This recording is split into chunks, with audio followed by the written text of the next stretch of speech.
Je vous remercie, Monsieur le député de Darcy-Mehigi. Je cède maintenant la parole à Madame la députée de Rosemont et vous informe que Monsieur le député de Darcy-Mehigi a pris 4 minutes et 10. Merci, Madame la Présidente. En effet, le 15 décembre 1999, l'Assemblée nationale, sur la proposition du Premier ministre Lucien Bouchard, votait à l'unanimité la loi proclamant le jour commémoratif de l'Holocauste.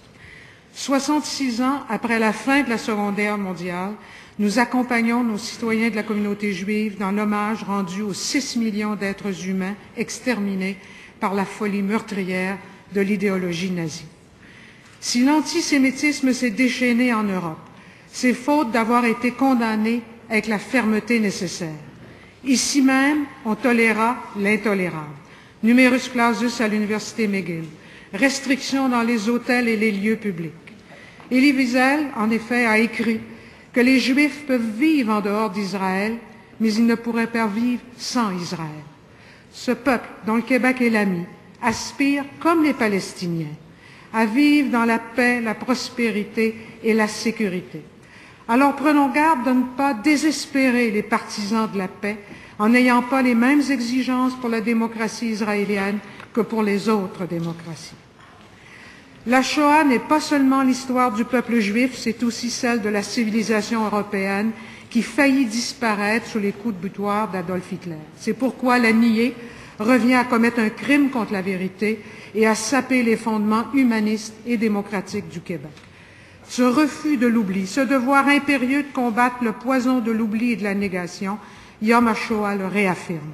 Ce drame n'autorise pas l'amnésie, car la mémoire est la gardienne de toute civilisation, la victoire de la vie sur la mort. À cet égard, l'existence du centre commémoratif de l'Holocauste à Montréal, auquel le gouvernement du Parti québécois sous Bernard Landry a fièrement participé, contribue à entretenir une mémoire vivante pour que tous les Québécois puissent méditer sur ce crime contre l'humanité. Et ce devoir, nous avons aussi le devoir de ne jamais banaliser la Shoah. Nombreux sont les travaux historiques sur la Shoah. Ils ne sont cependant pas des vaccins civiques, comme l'ont malheureusement montré, comme l'a dit le député de Darcy-Mehigi, d'autres génocides, comme au Cambodge ou au Rwanda.